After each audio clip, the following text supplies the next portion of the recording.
Good morning, everyone. Appreciate you coming. And my name is Michael Bruning. I am with the Better Business Bureau serving Chicago and Northern Illinois. I'm going to be the principal presenter, and Molly Arons is a representative from Smith Amundsen Law Firm. They are an accredited business with the BBB, and Molly has an expertise in cybercrime. So between the two of us, we're going to be your guides in this topic of cybersecurity and that. Now, I've talked to a couple of you. You're in businesses and industries. Some of them have been around for decades, and the type of industry maybe has been around, if you're a contractor and that, for centuries. We're going to be talking about an issue, cybersecurity, that really has been around for the past, first surfaced about 30 years ago, but it hasn't affected the wide variety of businesses until about 10 years ago. We're going to be talking about its impact because the impact that cybercrime has is growing every day. And that's probably one of the reasons why you're here, is to get some information about how to avoid cybercrime and how to practice cybersecurity. Now, cyber means digital, and digital is all around us. So cybercrime is something that is going to affect almost everyone in some way, shape, or form. I'm going to be giving you some statistics later on to explain the impact of it to businesses and to people. Look upon cybersecurity as a complement or as a parallel to security in your home or business. In your home or business, you've got locks on doors, you've got keys, you've got alarms, and basically the whole purpose of all of those is to make it as difficult as possible to keep that intruder, burglar away so they go somewhere else, okay? We all know that if somebody really wants to get into a house or business, they're going to get into it. But we don't want the people who just are looking for something casual to get access. That's why we have doors, locks, keys, all the rest of those things. That's one of the things that is in parallel with cybersecurity. We want to keep as many people away as possible. Now, Better Business Bureau serving Chicago and Northern Illinois. First, how many of you know about the BBB? Used its services? Great. You're probably aware of that you can search more than 400,000 businesses in the BBB database for a rating, for customer reviews, that sort of thing. So please do that. The Chicago BBB is one of 112 Better Business Bureaus in the United States, Canada, and Mexico. It was founded in 1926. As I said, there's over 400,000 businesses that are accredited. And last year in the BBB system, there were almost 250 million instances of service. Here in Chicago, we provided almost 33 million instances of service to people, businesses across our service area. And instances of service means things like answering telephone calls, web searches for information, people who have attended our presentations, that sort of thing. They all come for the business reviews, and also we have charity reviews online. Now, basically the BBB serves two types of people, consumers and also businesses. The Better Business Bureau is a business organization, but it's designed to assist customers. The whole point of the BBB is trust. Buyers trusting sellers, sellers trusting buyers. You need trust in any kind of relationship. That's what we want to foster. That's what we want to encourage in business relationships.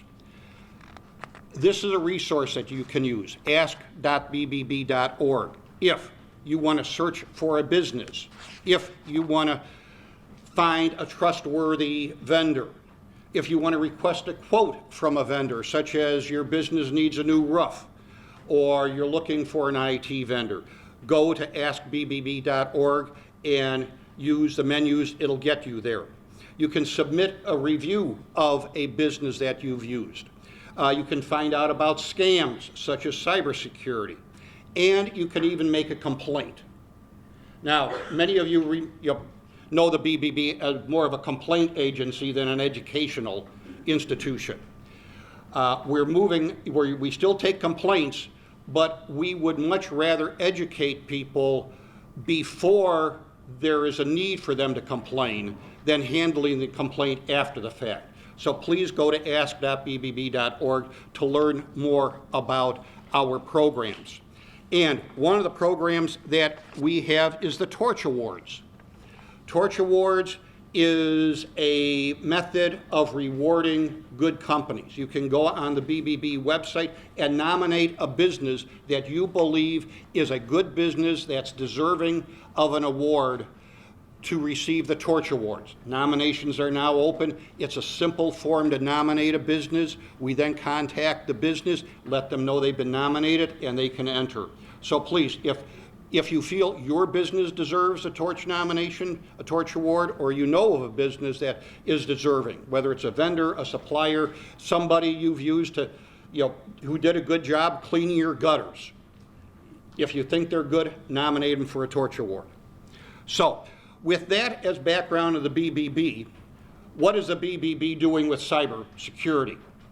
Why are we interested in this whole realm of things? Well, basically because of this type of thing. These are actual ads from the early 1900s. Love potions and snake oil, the original cure-all, snake oil. The one that I like the best is fat banished through sanitized tapeworms, jar packed. Okay? These are real ads of real products that were being sold in the early 1900s. People bought this stuff. These were the scammers back in the 1900s. Okay? This is why the BBB was formed. Good companies got together to show that they didn't want to be associated with bad companies. That was the formation, the idea behind the formation of the BBB. So, now, we fast forward to today. The scammers have moved digitally. Now, there are still old-fashioned scam artists around. Unfortunately, we're seeing a lot of opportunities for these scammers now that there have been bad weather conditions in the northwest suburbs and Wisconsin, that sort of thing. Fly-by-night contractors who come in say, hey, I'll repair your roof or I'll repair your basement. Give me $500 for materials so I can buy them at wherever, okay? People give them $500. That's the last they ever see of the $500. That's the last they ever see of that scammer. Okay, they're out $500. So, there are old-time scam artists still around. A lot of them, though, have moved and proliferated on the internet and through the digital area. The simple reason is that it's very, very difficult to catch scammers in the digital world, and when you do catch them, it's very difficult to prosecute them. So, the BBB has a history of warning people about scams. And so we warned people about the snake oil salesman. We're now warning people about the modern snake oil salesman, cyber scams. Cybersecurity, fancy government-issued definition. Ability to protect, defend, use of cyberspace from cyber attack. Okay? Much easier to understand. Protecting your digital information. This is the key to what we're going to be talking about and the 5-step program that we're going to be talking about. How to protect your digital information. Now, we've got a 5-step approach to protecting digital information. This is not going to be a technical presentation. This is going to be an overview that you can use to take back to your business and take a look at your business and the vulnerabilities that it has through this outline. The first step is to identify the assets to protect. Then you got to figure out how to protect those assets. Now, the assets can be the hardware, it can be the software, and it can be the information in those items. Those are the three things that you need to take a look at and protect. And we're going to be getting into each of these in more depth. This is just, let's say, an overview of what Molly and I are going to be talking about. Then you need to set up a system to figure out how to detect when there's a problem. Okay? Then respond to the immediate situation. What do you do if your computer is locked by a ransomware attack? There are considerations that you need to do. Do you pay?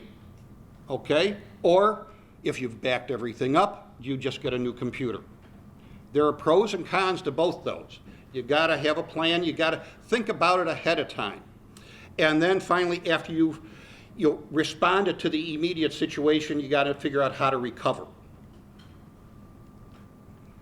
Now, one way of looking at this is this cybersecurity wheel. One thing that this illustrates is that it is an endless process. Just as we've seen software evolve, hardware evolve, the first iPhone or the first mobile phone. Anybody remember those bricks? And take a look at your iPhone 8 today. Quite a difference. Cybercrime has evolved. So we've got to take a look at it from an evolutionary point of view. Identifying, protect, detect, respond, recover. This also indicates that different sections of your business might be able to do different elements of these at different times. This is a way of keeping track of each step along the way. So this is going to be one of the illustrations you're going to be seeing. And as I said, this is a continuous process because it's not a question of if you're going to be hit by cybercrime. It's really a situation of when it's going to happen to you. So you've got to take measures to make sure you're preventing as much as possible it having an impact on your business. Again, as I said, this is parallel to lock on the door, keys, alarm system, all that. And if you take a look at that, identifying what you've got to protect, locking the door behind you, protecting your assets, detection methodology, an alarm system, they run in parallel.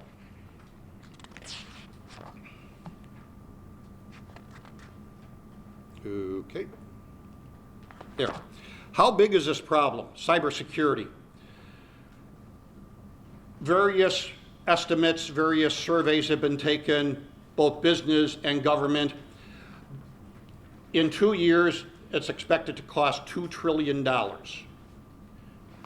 This cost includes the cost to businesses of losses, the cost to businesses of protection, government, all that sort of thing.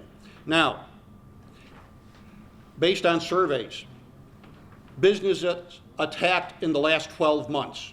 This is why I say it's not a question of if you'll be attacked, but when. Based on surveys, if you have 25 or more employees, the chances are 1 in 3 you'll be hit, or they were hit last year, and so 1 in 3, that's a continuous process. They're getting more sophisticated. You will be hit sometime. If you have less than 25 employees, chances are 1 in 4 that you were hit, and will continue, that ratio.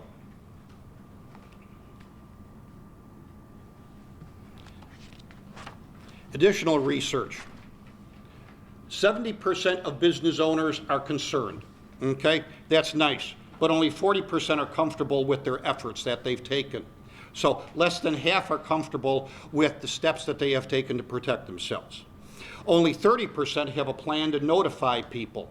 And as we'll see when we get into the specifics, notification of the people impacted by a security breach is now becoming a legal necessity.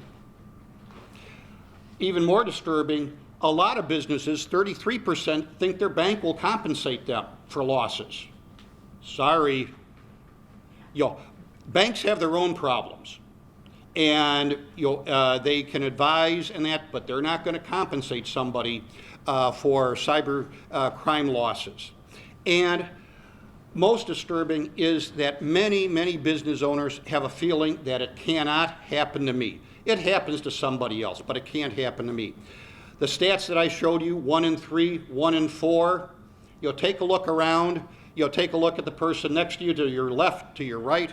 Chances are one of you, if you're in a business, smaller than 25 employees, will be hit next year. Mike, if I could interject for a Yeah, second. I was please. just going to say, actually, my 2 most recent clients that I've had for cyber breach cases have had less than 10 employees. One had actually 3 employees, and the second one, the most recent one I've had, was a business that only had about 10 employees. So it is the idea that it's not if it's going to happen, it's when, or the adage of there's 2 types of businesses: those that have suffered a cyber breach and those that will. So we are running into, I think, a lot of sticking your head in the sand mentality of, it's me, the other guy. But the reality is, I'm getting calls from clients, cold calls from people that are really scared because they, somebody went to Las Vegas and took a laptop that was stolen. And was it encrypted? Was it password protected? We've got sensitive data on there. So it is really important that people, take this to heart and take this home to your HR and IT departments and talk to them about what protections you have in place. Can I ask you a question? Okay, do they target also like nonprofit? Oh, yes. Because nonprofits have employee information, especially HR. They're, it's the old story of, they want personal information so they can sell it. Any kind of an organization that has data about people, social security numbers, credit card numbers, that sort of thing. Now, the initial person, the hacker, stealing this information may not be the one to use it. He sells it on the black market to somebody else. So this is a business. Cybercrime is a business. Look back on the days of the mafia. That was a business. This is a business also. Now, last year, Verizon did a report about the patterns of different types of crime. I'm not going to go through all of these, but a couple points I want to highlight here. Physical loss. Molly said, lost laptop. You might have read about a car break-in in New York City a few months ago. Somebody broke into a Secret Service agent's car and stole his laptop, which had all the security for Trump Tower on it. Okay? Not good. Secret Service says, everything was double password protected and all that. Wonderful. Hope it was. But it just proves the point. Anything can be taken. Okay? So, look at that. Insider privilege and misuse. This means disgruntled employees. Okay, I worked with a company where an executive was fired. He was fired, went back to his office. IT department was then called, get the computer. In the time span between him, that employee, going back to his office and the time of the IT department arriving to confiscate his computer, he took a screwdriver, physically yanked out the hard drive from his PC, put it in his briefcase, and left. Okay, it was a matter of minutes. Disgruntled employees are a problem. Now, employees can be the biggest culprits in cybersecurity, or they can be the biggest cures, the biggest assets, if they are trained properly. That's one of the things you need to take a look at, is, everybody thinks cybercrime comes from the outside. It can come from the inside of your organization too. What types of access do different people have on this equipment? That's one of the questions you need to ask, and why. Now, we talked about the 5-step approach and this wheel and that. I want to get into, and we're going to be talking about these elements, and if you have questions, give a holler now, and then we're going to open it up to questions after we review each of these 5 steps in greater detail. So as we're going through, ask them now, or we'll have a Q&A at the end. First, identifying the assets. Assets, fancy term for what do you have that you need to protect. It's the hardware, it's the software, it's the data. You need to take an inventory. Now, we have some handouts that I hope you picked up, and if you didn't, please pick them up ahead of time, or afterwards. This 5 steps to better security has some of this information on it. Please take this back and review it for yourself, as well as review it with the relevant people who have access to your digital data. We also have a handout, the technology checklist. This helps you in looking at the different equipment and the different software you have, as well as how it might be accessed and that. So use these in tandem when looking at your cybersecurity efforts. Stop and think, what assets, what information do I have that could cause damage to the business, to your employees, to people, financial loss, if it was stolen or destroyed? Okay? Now, this, we're talking cyber now, but take a look at this from the other viewpoint of using this outline in your general business. If you have mechanical items, if you're in a factory, you can use much the same concept of identifying the equipment that you have. How do you protect it? Circuit breakers, how do you protect it from flooding, from damage, that sort of thing? What kind of alarms do you have on it? So there are parallels. This cybersecurity should not be something strange or frightening or divorced from the real world. It is part of the real world. It's part of business. That's the key idea here. This has to be integrated into your business thinking. What kind of central server do you have? What laptops, as Molly mentioned, cell phones, that sort of thing. You need to document the assets, document their location, and then locate all the key data. What kind of data do you have on all these different things?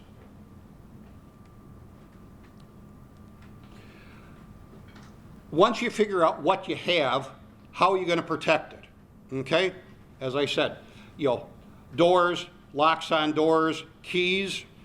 Parallel is what protective measures can you take here. Now, I am not a software expert, a hardware expert, neither is Molly.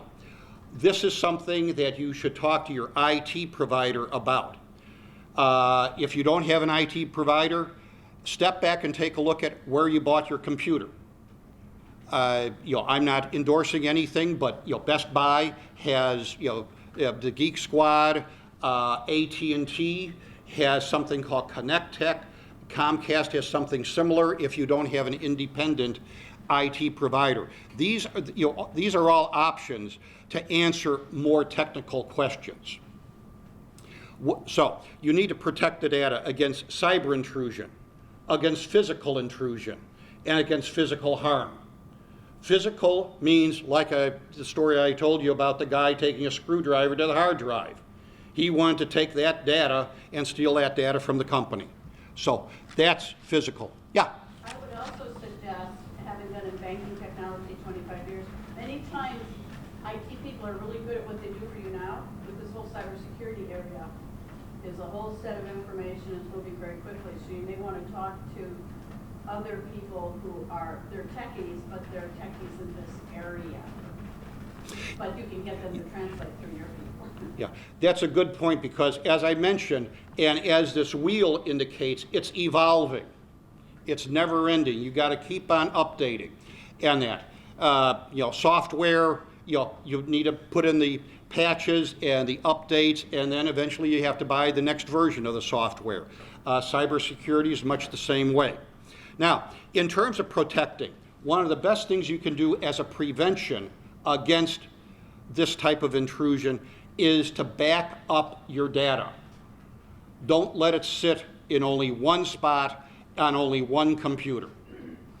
There's a rule that's been promulgated, that's been distributed about the 3-2-1 backup procedure.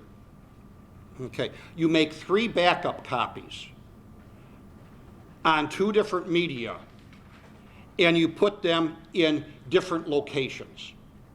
Okay, so say you've got a customer list. You make 3 copies of that customer list. Maybe you make 1 copy on a CD. You make 1 copy on a flash drive, and you print out 1 copy. Then you keep one of those copies, at least one of those copies, off-site. Don't keep them in the same building, because if the building burns down, having those 3 copies is absolutely useless. Okay? So take one home with you, whatever. Lock it up, keep it off-site. If you remember the 9/11 attack in New York City, one of the big issues that the banks and trading companies were scrambling around for was all their data was on Manhattan Island. And Manhattan Island had a problem. Now all those banking companies or trading companies have off-island locations. Chances are both of them would not be hit by a terrorist attack again.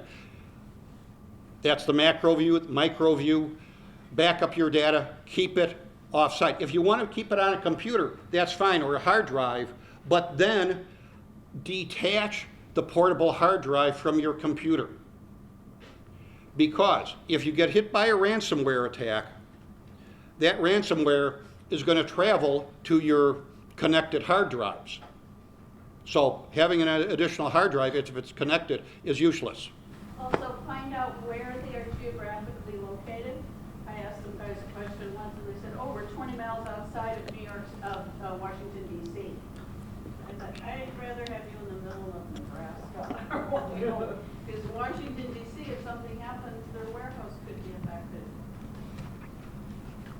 And in terms of keeping data, just remember, hardware does age. The typical hard drive lasts 3 to 5 years. So we're talking cybersecurity now, and not necessarily intrusion, but if your computer craps out, it might, and that's the only place where you have your data, boy, you're going to have a problem. Yes, sir. What is your opinion of the cloud? Having your data on the cloud? I've always been suspicious of the cloud. Well,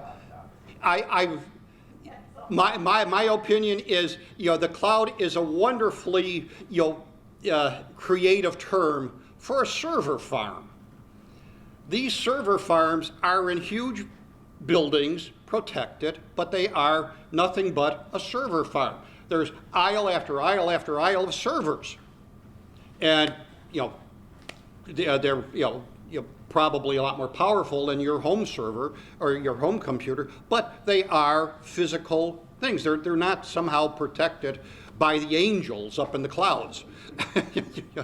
So, it is an alternate location, and if you investigate it and they have good reviews and you're confident, the cloud is one place that you can have a alternate location for your data. A lot of people are doing it. Because, frankly, it's in the cloud. You give somebody the password, they're able to get to it if you want to share your pictures, if you want to share data, that sort of thing. So, is it appropriate for you, for your business? Frankly, do you trust? Yeah, because remember, it's a server farm. Protecting, passwords, payment card systems, cybersecurity, cyber insurance, and all these kinds of policies that you can purchase now. And do you want to speak to any of Well, this? I don't purport to be any sort of expert on insurance policies that are specific cyber policies, but I just wanted to emphasize that this can sometimes get lost. Businesses say, well, I have a CGL policy that has to have protections in place should we suffer a cyber attack. The reality is you want to investigate and look into specific cyber insurance, because lots of cyber insurance policies will pay for the response. You're breached. Who's the forensic analyst that we can bring in today to look at our data and see what was taken? Is that paid for, or are we paying for that out of pocket? Are there lawyers that they will pay for to help you deal with the response? So you want to, and this is something I think that a lot of lawyers have spoken to audiences about, is looking into cyber insurance, because there's specific policies, and generally speaking are ones that can pay for certain response steps that need to be taken that your CGL policy and some of your professional policies and that sort of thing will not pay for. So that is not a point to be missed, of looking into that issue, talking to an insurance broker. We have people at our firm actually that deal with insurance services and could put you in contact with specific carriers that do provide cyber policies. But that is something that I think a lot of companies still do not have, and then this happens and you're paying for all of the response and potential notification and a potential lawsuit possibly out of pocket, as opposed to having it be covered by an insurance policy. So just as businesses have become much more focused and specialized, you can see legal insurance companies are more focused on the situations that are impacting their clients on a daily basis. Oh, before we go on Yeah. to the next segment, I also wanted to add, one of the things about protecting assets too, and I know Mike mentioned this, is training of employees. A lot of the time we're seeing the infiltration happens from an employee who just happens to click on an email or an attachment to an email, thinking it looks like it's from somebody that is reputable and honorable, and instead they click on it, and that's how they get an intrusion into their system. Go ahead. Mm-hmm. I would say expand the word employee. What if you have a contractor, you have a consulting firm? Yes. Right. A business, anybody who gets access, regardless, they don't have to be just a W-2. Mm-hmm. And also, and we always bring up, the target intrusion is the big one that everybody knows about, and that was a situation where it was an outside HVAC contractor whose credentials were compromised, and that's how the intrusion happened. And if it can happen to a target who had really sophisticated malware software in place that they didn't have activated at the time, it can happen to smaller businesses. Yeah. So be really careful to audit and evaluate your outside contractors. Who are they employing? What kind of insurance policies do they have in place? Because sometimes your outside contractors, and Mike mentioned this before, could be a really small shop that if they're the reason why you've been breached, they just fold up shop and they leave. There's no skin off their back for the fact that you've suffered a security breach. They can just move on or start anew or declare bankruptcy or otherwise. So you want to be very careful, not only with your employees that they're trained, but in auditing and evaluating your outside contractors. Mm-hmm. I wanted Yes. to ask a question. Sure. Yeah. When you say insurance services, what exactly falls under that? For purposes of that sort of practice group, or just meaning like cyber policies? Cyber. And I, again, don't purport to know exactly the nuts and bolts of it, but from my understanding of it, it's a specific policy that, like I said, kind of itemizes this is what's covered. They'll cover, you call your insurance, you call or notify your insurance carrier that you've suffered a breach, and they say, okay, we've got this vendor in place, we've got that vendor in place, we've got these attorneys in place, let's connect you and get the ball rolling. Because a lot of what needs to happen, and we'll get into that next, is how quickly can you respond? And there's a need to reach out to legal enforcement, law professionals, the FBI and local authorities. And part of it is really, like I said, it's as simple as, does the policy cover that? And they will have forensic analysts that can get in there and go through everything that's in your system and figure out this is what was breached, that was what was breached. You can sleep at night because it wasn't a widespread breach. And then they can work with your legal team to sort of evaluate, are certain state laws triggered by it? Do we need to send notification, or was it something where personally identifiable information was not breached as defined by certain states, et cetera, but instead of you shelling out thousands of dollars, the policy would cover it, and you would be able to have certain. Like people's identity, like their social, when they use the card, the credit card, debit cards, and all of that, we need to let our employees you know, let our customers know that this has been breached and? That is something that would need to be evaluated because this, you know, I've had a case, this laptop case that I was talking about, where, you know, this company had a laptop stolen out of a hotel room. It did have access to a cloud, you know, it was password protected. We worked with that client and said, okay, what would have been accessible? Was it the entire Social Security numbers that would have been accessible? Was it like business identifying information that was available? Like what was the personally identifiable information? And it is covered by Illinois' statute on this. And we actually, in that one instance, we found out they didn't need to send notification because there was no trigger of the notification laws in Illinois. So that's, I mean, but getting back to the, you know, cyber policies, that's, you know, that can help you get those people in place on day one as opposed to, you know, you as a company suffer it, you're concerned, you kind of Google search, you know, certain vendors, and then you're paying for, like I said, things out of pocket as opposed to sort of having a response mechanism in place, typically by a cyber policy that just gets you on the phone with those people the first day. I think you were going to say something else. Insurance carriers generally have preferred vendors that they'll give you a list when you buy a cyber insurance policy. Those vendors, because the insurance carrier is so big, generally speaking, have preferred prices for those. So if you're going to Google online because, oh no, a breach happened, they're going to upcharge you because they know you need it right now and you have nothing to do. So if you have that insurance carrier who has that incident response plan and team in place, you'll be able to get a better price for it.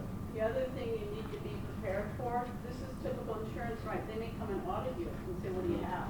And then based on what they find, say, well, this is how much it's going to cost. But if you do these two things, we can reduce your insurance fee. Yeah. Well, what I was gonna say is that, you know, I'm leery of insurance in general. Right. So it's like, you know, insurance for this, for that, and I just wanted to know how useful cybersecurity insurance is. And if it's, you know, maybe like an extended warranty where it's like, once you get to that position, you know, in that situation, that, oh, we only cover this and only that and only 10% and only that. Can you give me maybe a ballpark figure of maybe a business going through this and saying, well, you know, don't expect the insurance to cover 100%. You're going to have to dish out several thousand. You need to have a good broker who's looking over your policies, who understands the market. Okay. That being said, right now the insurance premiums vary on revenue, industry, controls in place. And what I'll say as a broker is that you can have all the cyber insurance you want, but that's not going to stop you from getting a breach. So you want to be able to look at the cost benefit analysis, look at whether, you know, how much money you want to put into a cyber insurance form, as well as how much money you want to put into vendors and assessments and fixing, you know, your general IT and cybersecurity team in-house. Yeah, as you know, gentleman said, prevention can, you know, prevent a lot of issues after the fact. And you know, I've commented about employees being the biggest culprits or the biggest cures for this. One episode in Indiana, school system, their HR department got an email from the chief of the school system wanting complete all the data on the school system's employees, which, you know, they're not an unusual request for the head of the school system to request that from HR. But the HR people thought it was kind of odd because the head of the school system, his office was right across the hallway from theirs. So one of the people in HR went over and said, Charlie, why didn't you just come over and ask for it? And Charlie looked at him and said, huh, I never requested that. So somebody was spoofing his email address. They were going to send it to an email address that wasn't his. They were going to capture all of the employees' data. Okay, names, addresses, phone numbers, social numbers, all of the background data that the school system had. If that one HR person hadn't used a bit of common sense and said, this doesn't make any sense, he could have just come over and asked for it. So again, employees, good training, they can be cures for you or they can be the culprits. So, you know, remember that. Detecting threats. Okay, just like that, good training, that employee used a certain amount of common sense and logic, detected that. Detecting email filters. Monitor the kinds of messages that you're getting and that. On the network, look for suspicious patterns or errors. Monitor the antivirus messages that you get. Monitor the disk health and utilization of your storage and that. So there isn't an accident and something escapes out of the system. And then finally, train the employees about what is a normal kind of response, a normal request, and what is out of the ordinary, as this person had. Now, there are various detection types of situations or software that you can get. The IT people can help you with that, but a lot of it just is up to you and the users to look at what is typical and what's out of the ordinary. And if it's out of the ordinary, stop, step back, take a look and say, could this really be who they say they are, wanting what they want, that sort of thing. Okay, so you've done the identification, you've done the protection, you've done the detection and that, and then all of a sudden you have an intrusion. What do you say, what do you do after, oh my God? Okay? What happens if? Again, this is practice. This the benefit of having a plan. If you have a computer, if you have a system right now, go back and begin thinking about what would I do if I lost this hard drive, or if the information on my computer was not accessible, stolen, ransomware, whatever. Or what would I do if an employee walked off with a laptop that had all this data in it? So think about that, and then you think about how you would respond. Ransomware is in the news right now, so let's talk about ransomware. What happens if your computer is hit by ransomware? Okay? Various stories have come out. A number of companies have just decided it is easier to pay and get access to their data again, and that's one track to take. Other companies with suitable backups and suitable replacement parts have decided, sorry, we're not paying a darn thing. We'll load it on our new computer, and basically, sorry guys, you're not getting anything. Pros and cons to both those. Because if you pay, you're essentially telling the ransomware people, hey, this guy's willing to pay for data. Maybe in a month we ought to hit him again. So you're leaving yourself open. Plus the fact, yes, up until this point there seems to be, quote, honor among thieves. That most of the people that have been hit with ransomware actually did get the code to unlock their computer. Because, as I said, cybercrime is a business. These guys want to make money, okay? If you're paying them money, they're going to keep on doing it. So it encourages them. So you, in your own situation, you've got to go through your own mind how you want to do this. And to have options, you need to do what I talked about earlier. Back up your data. Have alternate means of looking at things. Now, if your computer is hit with ransomware and they want $5,000 and you have backed up data, is it cheaper to go out and buy a new PC?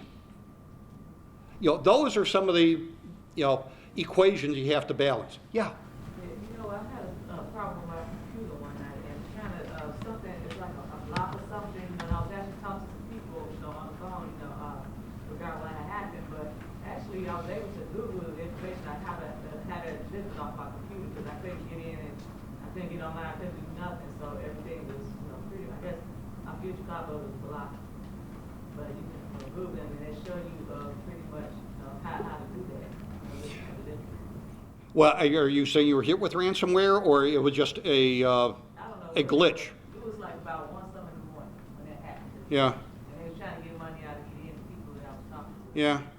Well, and, again, cyber intrusion, a lot of people, fake ransomware. I mean, if you turn your computer on and turn it off again, these fake screens might disappear.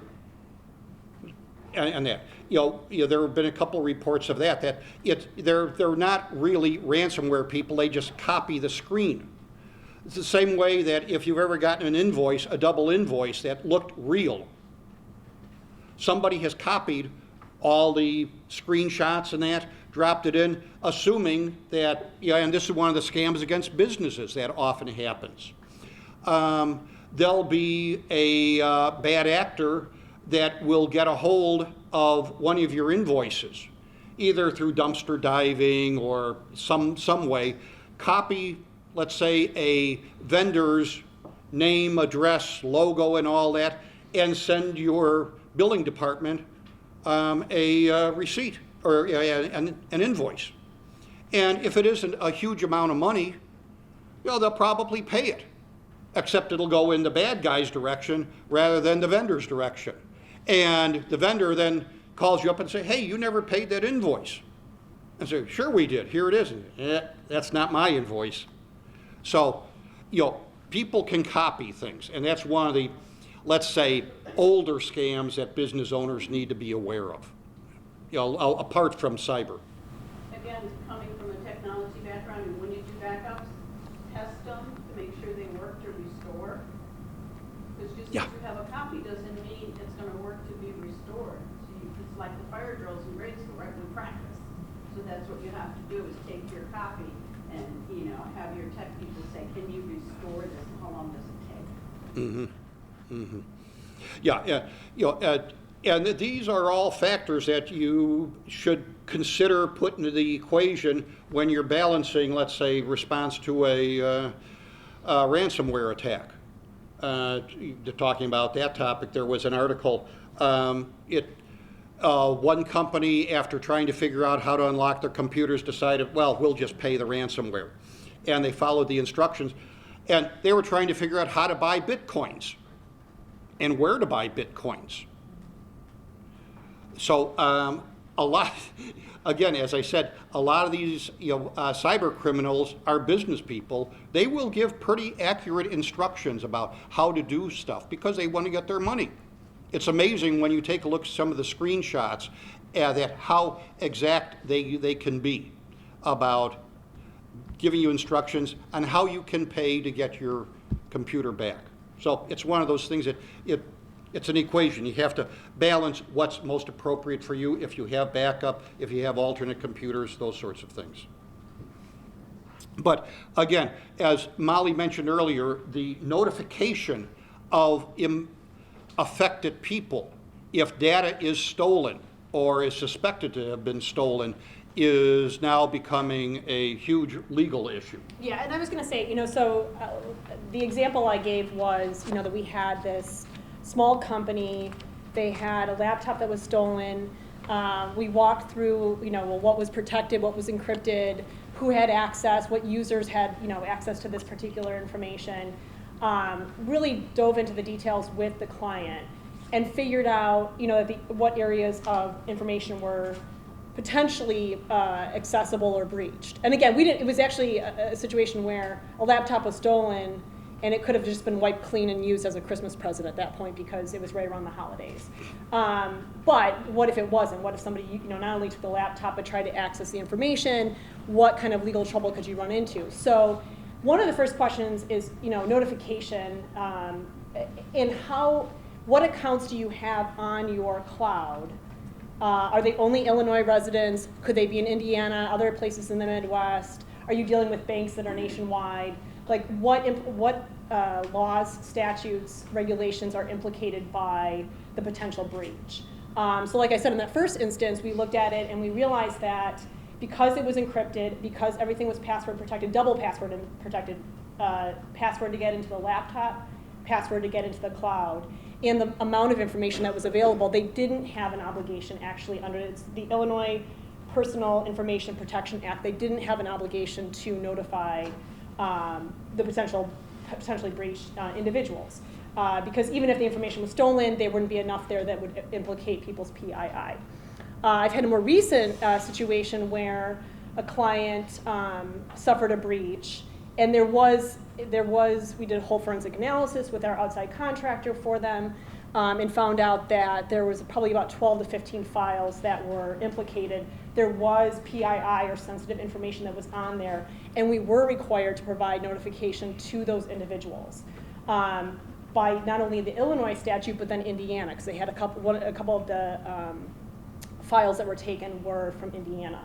So you have to look into state-specific requirements. Places like New York and California have very stringent requirements. So if you have clients moved, we've talked about this too legally. If somebody moves to a different state, are you obligated to comply with the new state's requirements for notification, or is it really that they lived in Illinois, and that was what the account information was? So there's a couple of moving parts. But something else I wanted to mention was, since we had to notify these users this most recent time in my most recent instance, we also employed the help of a PR firm.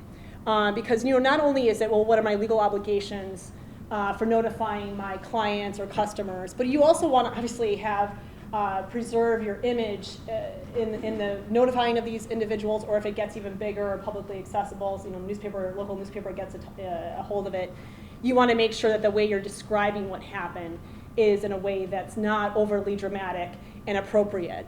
Legally correct, but also, from a PR standpoint, appropriate. And even drilling down into the details of, if your company's breached, you don't send an email to your lawyers that literally has as a subject line like data breach or cyber attack. You've got to be really careful with the steps that you take immediately after it happens, not overreacting, but reacting appropriately. And the other thing that kind of comes into play for notification purposes is, do you have to notify the FBI or local authorities, and do you have to wait to notify your customers until they've completed their investigation, right? You don't want to have any sort of notification or start spreading the word, and then all of a sudden you're impacting the law enforcement's investigation into something. So there's many moving parts in the notification, and like I said, the first question really will be too, do you even have the obligation to send out notification under the state statutes that may be implicated? So you can see that this is becoming a bit more complicated when you begin diving down. That's why this outline is simply that, an outline for bringing up other issues. And the final area that we want to get into is recovery, okay? You've identified, you've protected, you've detected, something has happened, you're responding to it, and the response has been good. You've either got a new computer, backed up, wiped off all the bad information. How do you recover? What do you do, and what have you learned? That's the important thing. As Molly mentioned, a lot of this, having a plan is one thing, learning from the actual implementation of the plan and seeing what works and what doesn't work. It shouldn't just be, well, okay, we cured it, let's move on. We've solved our problem. Now what did we learn in solving that problem? What should we be doing to avoid having the problem again? And that's where you can get, talk to the legal, the insurance people, the IT people to help you after the dust has settled and you have a moment of calm to try and figure out, okay, how do we move forward here? Now, I've got a couple of slides that just real quickly trace up, give you an example of what to do when something happens. Like in the identify, here we've got somebody who loses a cell phone. Okay, it's a cell phone. Employee has it. I have tablets, laptops, that sort of thing. What do you do to protect them? Screen locks. You've got passwords. How do you detect it? This is not always some software alarm. Again, training your people. the employee has to be trained to tell you, hey, boss, I lost my cell phone. I'm real sorry, but I lost it. Okay? It's better to have them tell you the truth than to cover it up for days and days. So, again, training issue. Employee gets a spare phone so he can keep on working. The password is changed in the system, so whoever has that cell phone now, and you got to assume somebody picked up that cell phone and is trying to use it. Maybe just as a new cell phone, maybe trying to get data from it. You don't have the luxury of thinking they're not going to try and steal something from you, so change the password, so they can't get in anymore. Employee replaces a cell phone. Phone app settings are recovered, and then the spare phone is brought back. That's the kind of process to be thinking about in something like hardware.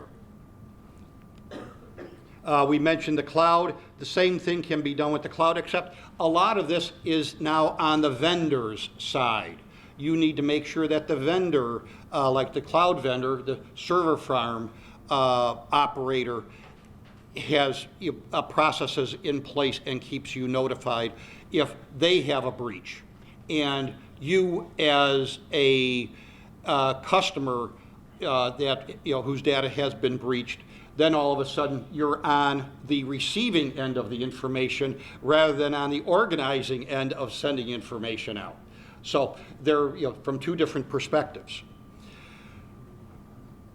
A lot of this information and even more is available on a website.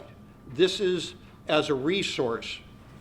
It is bbb.org, Council for Businesses /cybersecurity, if you want to write that down. Or you can just go to bbb.org and search cybersecurity. But this is a direct link to that website. And it'll give you a wealth of information as well as other resources to use. Now, we've gone through the ideas behind this. We've looked at identity, protect, detect, respond, and recover. And that, again, it's an evolving program that you have to take a look at. You shouldn't just do it once and be satisfied with it. It needs to be revisited as software, as hardware, as cybercrime changes and improves. And essential to this is training. And employee training, as I mentioned a couple times, the employees need to be trained. You need to be trained so you know what to expect and the resources to use. So we'll open it up to general questions now. And Molly and I will be here for a while. Whatever questions you have, we'll be happy to respond to and give you our take on that. I have two items to share with you. One of them is I suggest if you belong to a chamber of commerce or some professional association, why don't you demand of the leadership that once a year they give you an update on this moving target? That's really appropriate to serve you as a member. The second thing is, being a former math teacher and in technology, I want you all to know the Girl Scouts have a new badge now. They're teaching the girls computer cybersecurity. You could just have her right in the family if the girls go to Girl Scouts and learn all about it. Okay. Yes, there was a question here. Do you have a resource that lists out all of these kinds of things besides the Better Business Bureau, like the regulations for the states? Is there something out there to help small businesses do that? Well, it goes. No, I was gonna say, I don't really know of anything in particular, but I mean, I'm sure if you just even did a Google search, there's gotta be sort of bullet points, but I would caution anybody against sort of trying to interpret what their requirements are for notification and if you did suffer a data breach, but there are people, companies in place that can help with, the main focus should really be on getting a response plan, reaction plan in place and making, training and educating employees and looking at, like I said, those contracts and relationships with outside vendors to minimize it when a breach happens, the response and the need to notify. But site that has like the template for employee training? Yeah. Anything like that? I don't know of anything offhand. I know our firm has done, actually, we've done our own internal audit. You know, it had actually an outside contractor come in and do a phishing, so a couple of phishing options into employees, like who's going to click on this. So it was very contained. That's obviously more than you're looking for. I don't know. Do you My have company a? actually handles that type of stuff. I can provide with any resources. and give them my card. I'm working. What type of business do you have? I'm actually an IT business. I just work Okay. on the street on stuff. Yeah, I was going to mention on the BBB website, it has a list of resources with information on that, but it's oriented more towards what is available to help you begin planning. It's not specific like it has information from different governmental organizations, the FTC, that sort of thing, more of awareness and beginning.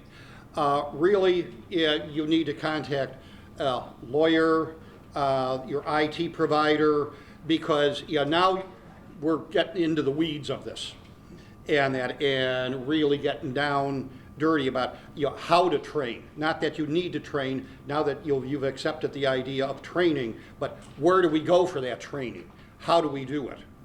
I'm working with, what we have in the city of Chicago is the #1 academy to train technology people in cybersecurity. It's a 2-year-old academy in the Merchandise Mart. And I am working with the founders saying we need to develop this training for non-IT people because they need to know what and how to do it. For example, you can't just go to any lawyer. She happens to know that you want, it's like going to a doctor. If I have a heart problem, I don't go to the foot doctor. You got to go to, that you need to know. You have to be an educated consumer on how to do these things. Because with this demand is growing, and the two founders are smart, so they're figuring out we need to do this to serve the business community. Go back one slide so I can get the rest of the Oh. website. Sure. Now this here, Yes, webcam cover. Okay, if you have a laptop that has a camera, people can hack into your laptop through Wi-Fi and turn on your camera and the microphone without you knowing it. Now, for a while when people found that out, all they did was put a piece of duct tape or masking tape over. This is a little more, let's say, attractive option to block the camera. now that blocks the camera, but it doesn't stop them from listening, right? If you have your microphone activated, correct. If you have your microphone turned off, they can't activate the microphone. Yeah, that's the way I understand it. Yeah. Can I give you a scenario, and you can help me kind of figure out the recovery. I was watching the news the other night, I-team, and this individual, it actually happened to her. She reported to I-team that someone hacked her computer and pretended to be her friend who's sick, who she knows is sick. And the end of the short end of the story is he got $3,000 out of her. Yep. Just that quick. But my thing is now what her recovery, I guess, method was to call IT. Now, what if something like that happened to, someone that didn't go to IT? What's the next? Can you walk me through what would be? Well, that's a variation on the classic impersonation scam. It's often referred to as a grandparent scam. That somebody will call up an elderly person that they found through Facebook or LinkedIn that has pictures showing them, and they're identified as, here I am with my grandkids. And the grandkids might be identified by name or not, and they say, Grandpa, phone call, Grandpa, can you, can I tell you something in secret I don't want anyone else to know? Well, Johnny, is that you? Yeah, it's Johnny. They didn't know Johnny's name. Now they got Johnny's name. Okay, and then, well, I'm in trouble. I took a ride from a friend of mine, and the police stopped us, and it turns out that my friend had drugs in the back of the car, and now I'm in jail. I need bond money. Okay? The whole idea behind any of these kinds of impersonation scams, and we're getting off cybercrime now, but the whole idea behind these impersonation scams is to make the urgency the key thing, so that the person doesn't click in with common sense. Okay? You stop and say, hey, I want $3,000, or what was it, $3,000 or $5,000? $3,000. Anyone say, well, who the heck are you? And that sort of thing. So there has to be a backstory. What these scammers are great at is eliciting information to get their backstory. Saw how the guy got Johnny, and Johnny, where are you? Well, you know the trip I was taking, and sometimes the person will actually say, oh, you mean down to Georgia? I say, yeah, I'm in Georgia. Okay. Now, if the person is smart, they would have asked that leading question, knowing the kid never goes to Georgia. Okay? So, unfortunately, you have to be suspicious. You have to think, let's say, the worst rather than the best about, and it's unfortunate, but that's the world we live in today. And it's very sophisticated. I mean, I think Mike was mentioning before, like, there's spoofing out there, right? You've got an email from somebody. I know a situation where, an executive assistant got an email that purported to be from the CEO of the company saying, hey, and she knew he was out of town. I need you to send me $3,000 because I've got to do this and that, and I'm meeting with so-and-so, and they were asking about their account and their bill and whatever. And it looked very right name, and there was only a slight modification to the dot. It wasn't .com, it was something else, right? Net maybe. And she wasn't savvy enough to really pick up on that. It was kind of his manner of speaking. They're, like I said, sophisticated enough to know how to phrase it, know enough about the background, and can access it off a website about the company to sort of phrase it in a way. And sure enough, she wired $3,000 to what she thought was her boss, and then he came back and was like, no, I never asked for that money. And then the company has to try and figure out, how do you get that $3,000 back in the bank account, because that's long gone. And I think to respond to your question about how do you deal with that, I mean, that's why Mike was saying, there are, IT vendors and establishments out there to kind of help you with security, but it has to be constantly, audited and updated. Like, hardware needs to be updated, downloads need to be done to make sure that you have certain protections in place. But if it happens and you're basically the victim of a spoofing or a phishing effort by an outside person, it's very, very hard to sort of respond to it in what appears to be a common sense way, and then not have the fallout afterwards. And this is where, again, training comes in, and looking at the normal business process. If in this situation the boss never asked for money before, and now all of a sudden he's asking for money, just like the school district said, why didn't the guy just come across the hallway? Well, why is he asking for money? He's never done that before. He has a corporate credit card. Ding. And so one way to do it is to call the guy up. And I don't know of any business owner who would be upset by an employee saying, hey, did you just call wanting $3,000? Or email me wanting $3,000? And no. Ooh, boss, somebody just sent me an email. Oh, thank you for saving me $3,000. So again, training, awareness, that's what. One thing to watch out for, though, is they will send the number in that as well. So don't call, obviously, the number that they send, because we'll see that a lot. That's go back to the cyber insurance. Sometimes you can buy an endorsement that will actually cover that as well. It's called social engineering, or you can buy that on your crime policy. Something to look out for if you're transferring money often, if you have vendors that are taking credit cards and or changes in credit cards are being made. It's just something to look out for. But it's mostly has to do with the protocol that you have in place. Make sure you have a call number, make sure that you guys have back and forth communication and it's not all online. There's many different ways you can tackle it. what you bring up is very true, because we talked about spoofing emails that look actual, and then in the email they say, if you have a question about this, please call this number. Well, that's the scammer's number. Of course they're going to say, yes, this is authentic. So what you do is not pay off that, go back to previous invoices that you know are authentic and look at the number there, the phone number, and either compare the numbers, and if they're different numbers, or call them and physically say, hey, personal experience at the BBB. Several of the people got information from PNC Bank. Look damn authentic about not no longer being online banking and phone banking no longer being accessible on my account, and if you are interested, call this number.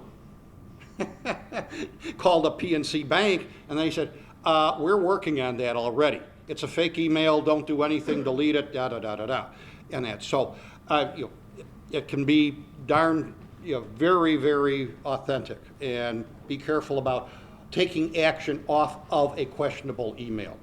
And you know what, too, is that a lot of times what people don't do is they just read the email, but if you click on the sender, then you'll look to see, because, I mean, say for instance, an example like, Walmart. I have a credit card with Walmart or something, and I've been told that I won $5,000. Well, then I'm going to look at the sender, and it's like, is it Walmart at walmart.com or whatever? And if it's just mumble jumble, then You can also pass your cursor, move your cursor over to the address. If it's a semi-professional scammer, moving your cursor over to the sender's address may show up an email that is different than the email that is shown in the sender's block. Okay? If you understand what, move the cursor over above that email address, and if you get a different address than what is shown, very questionable. Yeah, I'm sorry. Yeah, my question, I've got a couple calls this week from someone saying that they were monitoring my computer through the Microsoft, and that there was something wrong with my computer, and they wanted to fix it and wanted me to run to my computer right there. So I just took their information and said, I'll call you back, but it was just interesting that, and then they called me back again, because I've turned that type of call in to the state's attorney before, Okay. and then it stopped, and then it's like it's starting again. So obviously, can someone actually monitor your computer if it's going off? Can somebody really do that, or there's just some ways they get you to go to your computer so that they can control it or something? If you give access to a computer technician, I forget, there's a software that allows them to access your computer if you allow it. Okay? This is typically for an off-site computer technician to analyze what's going on in your computer and help you, let's say, make it run faster or eliminate a virus, something like that. Now, I don't want to confuse the good guys with the bad guys. The vast majority of those kind of calls, the vast majority of those kind of calls are scammers. It really takes a high level of expertise to get into a computer without the person's knowledge. And if they're getting into your computer without your knowledge, and they're that high level of expertise, they're just trying to get you to do something. They are not chances are you would not be essential to an international cyber crime syndicate. You're one computer. Right. Okay. So like, just real quick, now if someone had, when it's taken on your, or what do you call it, a ransom, and you said you just change computers, does that mean that and you just get a new computer, so that means that laptop is no good, or what can you There's nothing you can do with that, you have to just throw it away. Well, I mean, if the hard drive in the computer has, the files have been locked, and that, talking from a hardware perspective, you can take that hard drive out and replace it. Now, sometimes it's worthwhile, sometimes it's not, because if the computer is a few years old, it's probably going to cost as much as the computer's worth to replace the whole thing. So you might as well buy a new one. But as I said, the secret with a backup is, one, to have it backed up and then disconnect it, and to make sure that whatever is backed up, as the lady back there said, that it can be recovered off of your backup. And that's where your IT people come in, to make sure that what you've saved in a portable hard drive, sometimes no bigger than a cell phone, can actually be reloaded onto the computer. So if they captured your information, they still have it, even though you don't. What? See, that's one of the questions that's sometimes not known with ransomware. Are they just locking your computer and looking for the dollars, or did they lock your computer and are covering up a theft of data with ransomware?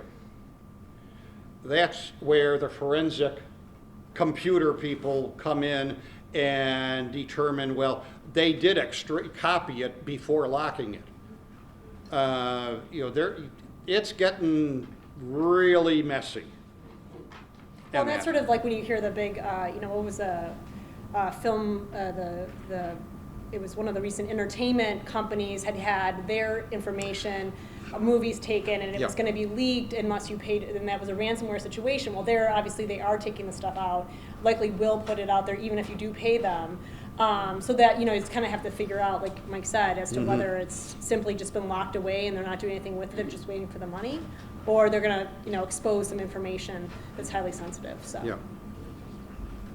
How much does it typically cost to have IT come in after the incident and, determine whether data was compromised and to what extent and things like that? I hear it's really, really expensive. I couldn't tell you. I don't know that. So, there's lots of, from my experience, like companies and vendors out there that do specialize in this, and something that we always make sure that we do as counsel for companies is, ask the vendor or the forensic analyst to give you a statement of work. Like, what's the scope of what you're going to look into? You kind of work with them, and then give me a budget or estimate of how much that's going to cost. Once you hit that amount, let's see where you're at, and then, if we want to increase or expand what we're having you look at. So you don't just kick the door wide open and say, yeah, we've been breached, come in here and take a mirror image of our hard drives and figure out what's been done, and there's no reins kept on what the scope of what's going to be done is. So I think from my experience, if I make sure that my clients are communicating with me and we're communicating with a forensic analyst as to here's the scope of work of what we're expecting, here's what we know internally from what we've looked at with our IT folks, you can keep the cost down that way. And it's really getting to the point of where you have that comfort level of, okay, we've looked at everything, or we've looked at what we think could have been breached. That can help to keep the cost down. But there's really no way of saying, like, oh, it's going to be $10,000 or $5,000 or $1,000. But and again, sometimes it's that one incident that I was talking about, where the laptop was stolen. The vice president of the company, was an IT, tech support guy in his past life. So he was able to look into a lot of that stuff ahead of time. He went in remotely and changed passwords and cut off users and moved stuff around before we were even called. And in that instance, we didn't have to use a forensic analyst because we were able to work with him. But it really depends, and just how broad it is, and really where you hit your comfort level of, we've looked into this as much as we are legally and from a public relations standpoint required to do. Yeah, and that brings up the point of the benefits of training ahead of time and having a plan ahead of time rather than waiting for something to happen and then scrambling.